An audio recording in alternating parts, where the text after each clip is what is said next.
Mahib, yes sir. আজ আমরা কি শিখবো? কি শিখবো স্যার? Okay fine. আজ আমরা শিখবো letter, word, phrase, clause, sentence, simple sentence. আজকের ক্লাসে আমরা শিখবো সাধারণত এই কয়েকটা আইটেম শিখবো। ওকে, তো চলো দেখি আমরা একটু ডিটেলসে দেখি, একটু নিচে কি আছে আমরা দেখি। দেখো মাহিব, যেখানে লেটার আমরা সাধারণত জানি যে হচ্ছে এক একটা হচ্ছে, যেমন এ একটা লেটার, বি একটা লেটার, সি একটা লেটার। লেটার অর্থ হচ্ছে বর্ণ, তাই না? লেটারে কোনো সমস্যা নেই। ঠিক লেটারের পরে যে আসবে সেটা হচ্ছে ওয়ার্ড। আর একটু পেছনে সরো। ওয়ার্ড হচ্ছে কয়েকটি লেটারের সমষ্টি, কয়েকটি লেটারের সমষ্টি। তবে মনে রাখতে হবে যে কয়েকটি লেটারের সমষ্টি হলেই হবে না, এটা হচ্ছে কমপ্লিট অর্থ থাকতে হবে, কমপ্লিট অর্থ থাকতে হবে। তাহলে লেটার হচ্ছে এক একটা হচ্ছে বর্ণ, আর ওয়ার্ড হচ্ছে কয়েকটি লেটারের সমষ্টি, কিন্তু শুধু সমষ্টি হলে হবে না, একটা কমপ্লিট অর্থ বা সম্পূর্ণ অর্থ প্রকাশ করতে হবে। তারপর ওয়ার্ডের পরে যেটা আছে সেটা হচ্ছে ফ্রেজ, খুবই ইম্পর্টেন্ট। ফ্রেজ হচ্ছে কয়েকটি ওয়ার্ডের সমষ্টি, ফ্রেজ হচ্ছে কয়েকটি ওয়ার্ডের সমষ্টি। আর একটা বিষয় মনে রাখতে হবে মাহিব, যে হচ্ছে ফ্রেজে কখনো কোনো সাবজেক্ট ভার্ব থাকবে না, সাবজেক্ট ভার্ব থাকবে না। যদি সাবজেক্ট ভার্ব থাকে তাহলে ডায়াগ্রাম চেঞ্জ, অন্য কিছু হয়ে যাবে।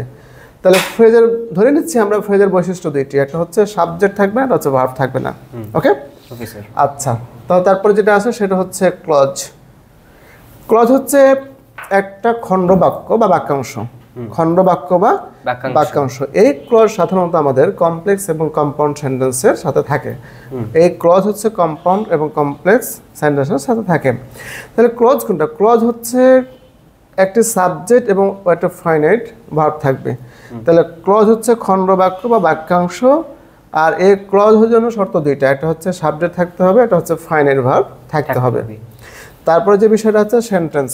সেন্টেন্স আমরা আগে বললাম যে সেন্টেন্স হচ্ছে অর্থগতভাবে পাঁচ প্রকার: অ্যাসার্টিভ, ইন্টারোগেটিভ, ইম্পারেটিভ, অপটেটিভ আর এক্সক্লেমেটরি। ফাইন। তাহলে অর্থগতভাবে সেন্টেন্স হচ্ছে পাঁচ প্রকার। আর একটু নিচে যাই আমরা, এখানে দেখতে পাচ্ছি।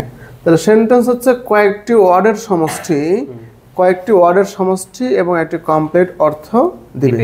সেন্টেন্স যেটা হবে কয়েকটি ওয়ার্ডের সমষ্টি, সেটা হচ্ছে একটা কমপ্লিট অর্থ দিবে। তাহলে আজকের ক্লাসে আমরা কি শিখছি? আজকের ক্লাসে শিখছি লেটার, ওয়ার্ড, ফ্রেজ, ক্লজ, তারপর সেন্টেন্স। আবার সেন্টেন্সের মধ্যে যে দুই ধরনের প্রকার আছে, একটা হচ্ছে অর্থগতভাবে পাঁচ প্রকার এবং হচ্ছে গঠনগতভাবে সেন্টেন্স কয় প্রকার? তিন প্রকার। গুড। কি কি? সিম্পল সেন্টেন্স, কম্পাউন্ড সেন্টেন্স আর complex sentence. Good. Simple, complex, compound.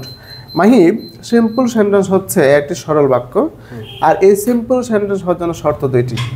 একটা হচ্ছে একটি সাবজেক্ট থাকতে হবে, একটা হচ্ছে ফাইনাইট ভার্ব থাকতে হবে। একটি সাবজেক্ট এবং একটা ফাইনাইট ভার্ব থাকতে হবে। আমরা কিন্তু ক্লজের হচ্ছে বৈশিষ্ট্য লিখলাম বা বললাম যে একটি সাবজেক্ট, একটা ফাইনাইট ভার্ব। সিম্পল সেন্টেন্সে একটা সাবজেক্ট এবং একটা ফাইনাইট ভার্ব। কমপ্লেক্স সেন্টেন্স হচ্ছে জটিল বা মিশ্র বাক্য। এটা আমরা হচ্ছে ডিটেলস ক্লাস নিব আমরা। তাহলে কমপ্লেক্স হচ্ছে জটিল বা মিশ্র বাক্য। আর এই কমপ্লেক্স সেন্টেন্সটা খুব শর্ট করে যদি আমরা বলি, যে এই হচ্ছে সেন্টেন্সে একটি প্রিন্সিপাল ক্লজ আর এক বা একাধিক সাবঅর্ডিনেট ক্লজ থাকবে, সেটা হবে কমপ্লেক্স সেন্টেন্স। আর কম্পাউন্ড সেন্টেন্স হচ্ছে সাধারণত আমরা জানি কোঅর্ডিনেটিং কিছু কনজাংশন আছে, and, but, or, yet, not only but also ইত্যাদি। কোঅর্ডিনেটিং কনজাংশন দ্বারা একাধিক ক্লজ যুক্ত থাকবে, সেটা হবে কম্পাউন্ড সেন্টেন্স। আর কম্পাউন্ড সেন্টেন্স মানে হচ্ছে যৌগিক বাক্য। আমরা প্রথমে যাই একটু, তাহলে প্রথম থেকে আজকে মাহিব আর যাও। Okay fine. তো আজকের যে বিষয়টা আমরা ক্লিয়ার করার চেষ্টা করলাম, letter, word, phrase, clause, sentence, simple sentence, আর হচ্ছে সেন্টেন্সের যে ভাগগুলো শিখলাম। তাহলে একবার শর্ট করে বলিনি আমরা। লেটার হচ্ছে এক একটা হচ্ছে বর্ণ, আর লেটার হচ্ছে ওয়ার্ড হচ্ছে কয়েকটি লেটারের সমষ্টি যেখানে একটা কমপ্লিট অর্থ দিবে। আর ফ্রেজ হচ্ছে কয়েকটি ওয়ার্ডের সমষ্টি যেখানে কোনো সাবজেক্ট ভার্ব থাকবে না, যেমন হচ্ছে ইন দ্য কলেজ বা এ বয়। দুইটা ওয়ার্ড আছে এখানে, শুধু দুইটা বা তিনটা হবে সেটা না, একের অধিক হলেই হয়। একগুচ্ছ শব্দ, এটা মানে হচ্ছে একগুচ্ছ শব্দ। ফ্রেজ হচ্ছে একগুচ্ছ শব্দ যেখানে কোনো সাবজেক্ট ভার্ব থাকবে না। আর ক্লজ হচ্ছে খণ্ড বাক্য বা বাক্যের একটা অংশ, যেটা হচ্ছে হেল্প করে সাধারণত আমাদের কমপ্লেক্স এবং কম্পাউন্ড সেন্টেন্সকে। আর এই ক্লজ হওয়ার জন্য শর্ত দুইটি, একটা হচ্ছে সাবজেক্ট থাকবে আর হচ্ছে ফাইনাইট ভার্ব থাকবে। Okay fine. এবার সেন্টেন্স হচ্ছে একটা কয়েকটি ওয়ার্ডের সমষ্টি, আর এটা হচ্ছে কমপ্লিট অর্থ দিবে। আর সেন্টেন্স হচ্ছে অর্থগতভাবে 5 প্রকার, তুমি বলো কি কি। Sir assertive, interrogative, imperative, optative এবং এক্সক্লেমেটরি সেন্টেন্স। Okay fine. আর গঠনগতভাবে সেন্টেন্স কয় প্রকার? স্যার 3 প্রকার। কি কি? স্যার সিম্পল, কমপ্লেক্স এবং কম্পাউন্ড সেন্টেন্স। আচ্ছা, তোমার কি মনে আছে সিম্পল সেন্টেন্স কাকে বলে? স্যার সিম্পল সেন্টেন্স হচ্ছে যে সেন্টেন্সে একটি সাবজেক্ট এবং একটি ফাইনাইট ভার্ব থাকবে। Wow fine. আচ্ছা, সিম্পল সেন্টেন্স এক্সাম্পল দিতে পারবে? Sir I eat rice. Excellent. আচ্ছা, একটু নিচে যে কি আছে দেখি আমরা। তাহলে গঠনগতভাবে যে সেন্টেন্স হচ্ছে আমাদের 3 প্রকার, simple sentence, complex sentence, compound sentence. তাহলে তুমি কি কমপ্লেক্স সেন্টেন্সের এক্সাম্পল দিতে পারবে?